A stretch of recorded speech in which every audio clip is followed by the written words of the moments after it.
Boa noite, queridos irmãos, sejam bem-vindos a mais um momento Perguntas e Respostas segundo o Espiritismo. Eu sou a Aline Souza e vou responder as perguntas de hoje. Vamos lá, pergunta número 1. Somos nós mesmos que fazemos o mundo ser de provas e expiações, não é? Não. Pensemos assim, Deus, na sua infinita misericórdia, Ele prepara lugares para cada estágio de evolução de seus filhos. Então imagina que o universo é uma grande escola com várias salas de aula, primeiro, segundo, terceiro, quarto ano. E existem aí vários grupos de espíritos que se afinizam pelo conhecimento, pela vibração. E cada grupo desse vai estudar na sala que lhe é própria.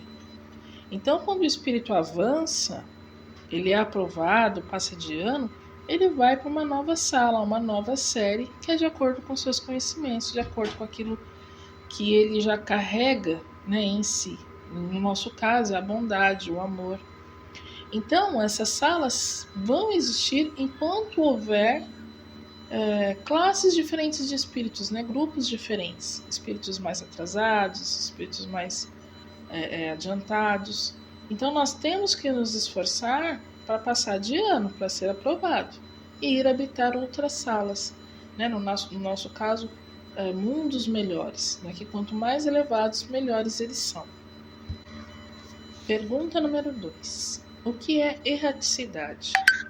No livro dos médiuns, no capítulo 23, lá fala que erraticidade é definido como um estado em que se encontram os espíritos errantes ou erráticos, isto é, os que estão desencarnados e em processo de evolução, esperando uma nova reencarnação.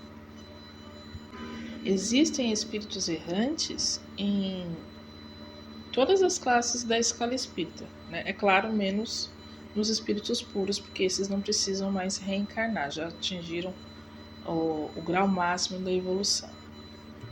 Pergunta número 3. Quanto tempo um espírito que tirou a vida pode ficar no Vale dos Suicidas? Olha, não existe um tempo determinado. Tudo depende do próprio espírito, da sua vontade, do seu despertamento para a realidade. Quanto mais rápido ele recobrar a lucidez, entender o que aconteceu, o que ele fez, se arrepender, pedir ajuda, se ligar a Deus, mais rápido ele vai sair dessa situação, mais rápido ele vai ser ajudado. Por isso que é muito importante nós sempre fazermos preces, orar sempre pelos espíritos que se suicidam, porque a prece ajuda muito eles a se encontrarem. Pergunta número 4. Será que o espírito de uma pessoa que está acamada há muitos anos e já não fala mais, está ali a tudo, ouve e entende o que lhe é dito? Pode ser que sim. Pode ser que o espírito esteja consciente do que está acontecendo ali à sua volta. Às vezes ele ouve, mas ele não pode dar a resposta. Pode até acontecer da espiritualidade superior permitir que às vezes espíritos, como exemplos em estados de coma ou vegetativos, eles se comunicarem via pensamento ou intuição com aqueles que estão ao seu redor, Se aqueles, é claro, se quem estiver ao redor tiver aí uma sensibilidade mediúnica.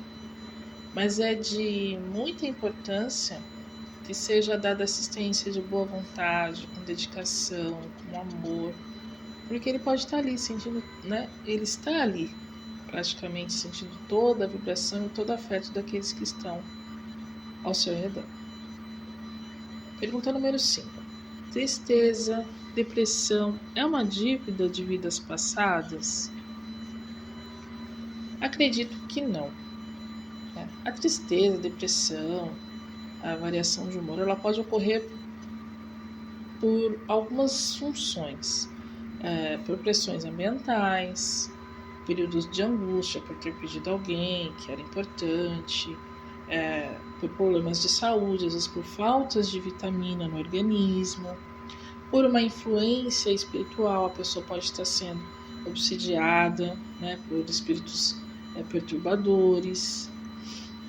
Pode também, a gente ouve dizer no meio espírita, por peso do passado, aquilo que pesa nos nossos ombros, que às vezes você carrega leve intuição, alguma coisa de outras vidas. Mas isso não é um impositivo, a pessoa não nasce com esse fardo. Em todo caso, deve-se ter força, pedir força a Deus para não se deixar bater, sabe? Disciplinar a mente, tentar deixar a mente só com coisas positivas, não permitir ideias negativas ou tristes que deixam a pessoa para baixo. As preces fortificam muito, equilibram muito. Então a gente sempre que se vê um pouco mais caidinho, uma tristeza, está entrando numa depressão, se liga a Deus. Se liga a Deus e faça muitas preces. Pergunta número 6. Como entender que o mundo está melhorando, indo para a regeneração, se vemos que as coisas estão muito piores do que antes? É fato que o mundo vai sair de provas e expiações e passar para um mundo de regeneração. Mas os habitantes que aqui estão, se esses não melhorarem a sua conduta, esses não vão habitar a terra no futuro, né? Os mansos herdarão a terra, né? Jesus disse. Então a gente fica espantado com as atrocidades, com as crueldades que a gente vê por aí, tantas irresponsabilidades, imaturidade. Mas também não podemos esquecer que, além às vezes de uma má tendência que nós carregamos, né, os agentes das trevas também estão aí atacando mais, porque eles não querem que a humanidade também evolua, né? Eles não querem que os espíritos que estão aqui encarnados venham a habitar um planeta melhor de regeneração, né? Se eles também estão numa condição pior, eles também querem que os outros fiquem. Então é hora de muita firmeza, de fé, não se deixando envolver em vibrações baixas, em maldade, porque nós somos convidados e somos convocados nesse instante a doar aquilo que é de melhor em nós, sabe? Colaborando com a mudança. Jesus, ele nos chama para o serviço da melhoria. Melhoria de nós mesmos e melhoria na ajuda dos irmãos que são os necessitados que estão à nossa volta. Então, que sejamos firmes e fortes na fé. Pergunta número 7. O que é um espírito ovoide?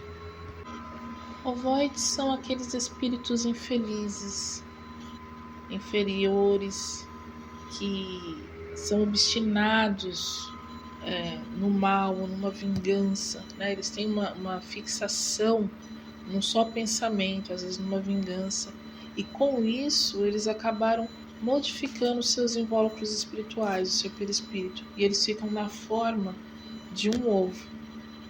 E muitas vezes se ligam àquela pessoa por quem eles têm uma rixa, de quem eles querem se vingar, né? E tornam-se ali os obsessores delas. Mas são espíritos que estão assim, uma baixa estima, uma negatividade muito grande, né? A ponto de se transformarem num ovo e colarem e ficarem como obsessor numa pessoa. Pergunta número 8. Pode o espírito sair diretamente do umbral para reencarnar?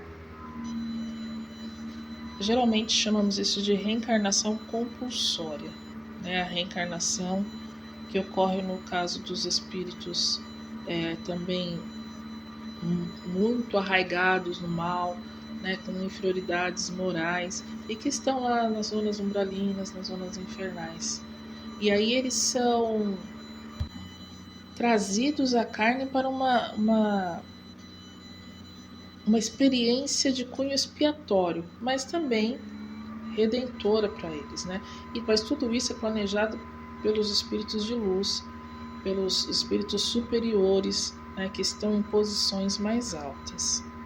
André Luiz traz esses casos nos livros dele. Nosso Lar tem uma passagem que acho que é do próprio pai do André Luiz, que está numa zona inferior e que vai reencarnar compulsoriamente.